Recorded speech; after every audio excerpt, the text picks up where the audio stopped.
વિરામ બાદ આપનું સ્વાગત છે। બગદાણા બજરંગદાસ બાપાનું ધામ, લાખો ભક્તોને બાપામાં આસ્થા છે, પરંતુ આજકાલ એઆઈના જમાનામાં ઘણા લોકો રીલ્સ બનાવે છે અને રીલ્સના ચક્કરમાં ગમે તેવા ફોટો બનાવી લાખો ભક્તોની આસ્થાને ઠેસ પહોંચાડી રહ્યા છે, જેને ધ્યાનમાં રાખીને હવે બગદાણા આશ્રમે લોકોને અપીલ કરવી પડી રહી છે। શું કહેવું છે બગદાણા આશ્રમના ભક્તોનું, આવો જોઈએ આ રિપોર્ટમાં।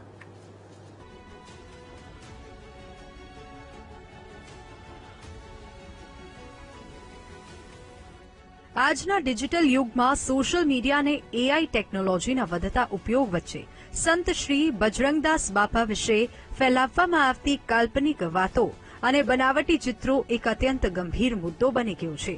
પૂજ્ય બાપાનું સમગ્ર જીવન પ્રભુ શ્રી રામચંદ્રજી પ્રત્યેની શ્રદ્ધા, અખંડ સીતારામ જાપ, સરળતા અને બગદાણા ધામમાં સદા વ્રત જેવી પરમ સેવા ભાવના પર આધારિત હતું।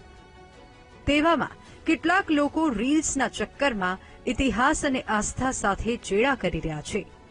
તેવા લોકોને હવે કલ્પનાશીલ ફોટા અને મનઘડંત કહાનીઓ જોડીને રીલ્સ ન બનાવવા બગદાણા આશ્રમે અપીલ કરી છે। કેટલાય સમયથી મારા સંતો, મારા ગુરુજનો, મારા વિદ્વાનો તમામ વસ્તુ વિષય ઉપર ધાર્મિક સાથે જોડાયેલા છે। એઆઈના માધ્યમથી એડિટ કરીને સમાજમાં પોતાની સસ્તી પ્રસિદ્ધિ માટે વર્તમાન સમયના યુવા પેઢીઓ એનો ઉપયોગ કરે છે અને વ્યક્તિગત સ્વભાવમાં મને એવું લાગે છે કે એઆઈનો ઉપયોગ, ટેકનોલોજીનો ઉપયોગ કરવો જોઈએ, સમાજમાં થવું જ જોઈએ। હું એનો વિરોધ નથી કરતો, પરંતુ જે આસ્થાઓ, સંભાવનાઓ સાથે જોડાયેલી છે, આસ્થાઓ સાથે જોડાયેલી વસ્તુ વિષય ઉપર એનું ઉપયોગ નહીં થવું જોઈએ એવું વ્યક્તિગત મારું માનવું છે। યુવા પેઢીને એટલી પ્રાર્થના કરીશ, ધાર્મિક સંબંધી વિષયોમાં એઆઈનો ઉપયોગ ન કરીને વાસ્તવિકતાનું સ્વરૂપ અગર આપણે લોકો સમક્ષ પ્રસ્તુત કરશું તો વધારે હિતાવ અને સારું લાગશે।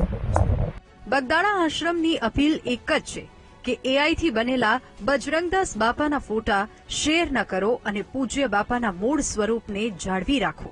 આશા રાખીએ જ્યાં લાખો ભક્તોની આસ્થા જોડાયેલી છે તેવા ધામને એઆઈના ઉપયોગથી ખોટું ચિતરવાનું લોકો બંધ કરશે। Kishan Baraiya, VTV news.